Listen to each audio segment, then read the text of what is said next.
Alright, what's up everybody? Zero X here, and I decided to post up this video real quick for tonight and let you guys see the somewhat of the final product, or not the final product, but an idea of what the communication satellite's going to look like for this series. Remember that this series is going to be based upon where we're going to build all the parts all together from Blender, put it into Unity, export the parts, set it all up and everything, and get it configured. I'm also going to be doing space station parts after I get the communication satellites up, so don't be thinking that that this is just communications and then that's it. That's all we're going to do. No, I'm also going to do some research on the ISS and get reference images on that. Get some reference images on maybe some of the plans that they were going to do for some components on the ISS, but then decided not to. So we're going to go from there and then build our own. This satellite right here, like I said, it's strictly going to be communications. I was thinking about attaching a scan to it, but I felt that this right here should just be strictly for communications. I'll build another one. This is going to weigh 6 tons when it's done. It's going to be the final mass of it. This unit you see right here, the top part that I was just going to fiddle with is actually going to be is where this dish that I'm creating is going to go into. It's actually going to fit inside of it, and then when we go to deploy the solar panels, it's also going to open up. So those things are actually going to open up and expose the communication dish to Kerbin and allow our future flights to be able to communicate. This is not going to be a geosequence, or geosequence, a geostationary satellite. We're not going to be putting that up.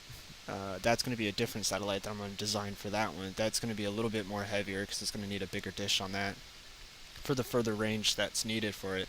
This is going to be pretty much a low Kerbin orbit satellite that's going to be up there. There's going to be about 4 of them. They're going to run in sequence. One's going to run polar. Other ones are actually, hold on, let me count this out. One's going to run polar. One's going to run horizontal, and there's going to be 2 diagonal. So yeah. There's 9. There's going to be about 1, 2, 3, 4. 4 satellites altogether. They're going to go up on this one. So right here, I'm just fiddling with it, trying to get this to straighten out. I will be rebuilding the dish separate because that's got to be a separate part that's going to be exported into Kerbal, so that way I can add a remote text module to it and set the range and stuff like that. And plus, it's got to fit inside that. The whole diameter of the actual shuttle itself, the satellite you see there, is 1 meter. So it's actually 1 meter by 1 meter by 2 meter tall. So, and then plus that top one, so it's actually 4 meters tall. Which in Kerbal is pretty big. So we're going to be going with that for this satellite. And like I said, most satellites that are out there, given this size, are roughly around 6 tons. And I think that's appropriate for the weight. So what I'm doing here is just setting up the files, which I forgot to do previously. Usually I always set up the files just to keep things organized. So that way I know, like, Blender files are going to contain all my Blender projects and textures and reference textures and everything else like that. And then Unity files are going to contain all my FBXs that are ready to import into Unity, which you'll be seeing here in a second. So it's very quite simple to do, really, to model your parts and get them out. You just think of everything into like a basic shape, and then start to build it from there. Worry about detail towards the end, especially for a project that's this big, where we're going to be doing multiple parts and having multiple parts going on. It's easy just to get what you need to get the concept going, and then get it all deployed, and then go back and worry about adding extra details and stuff like that. Which, like I said, this is a glimpse to what the Athena communication satellite is going to look like. It's maybe a pure different compared to what you're gonna, the final product when it comes to launching. So here I'm just bringing it in, setting up the textures. I'm also going to open up a program called Mindtext. You can get it on Steam for like 15 bucks. It does, as you see here, it creates height maps, diffuse maps, and whatnot.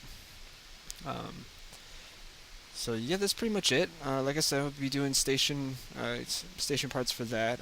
Also going to be doing a different satellite design too. That satellite's going to be more built around the key thing, which is a mod that's added into it that allows you to mine resources and convert it to fuel.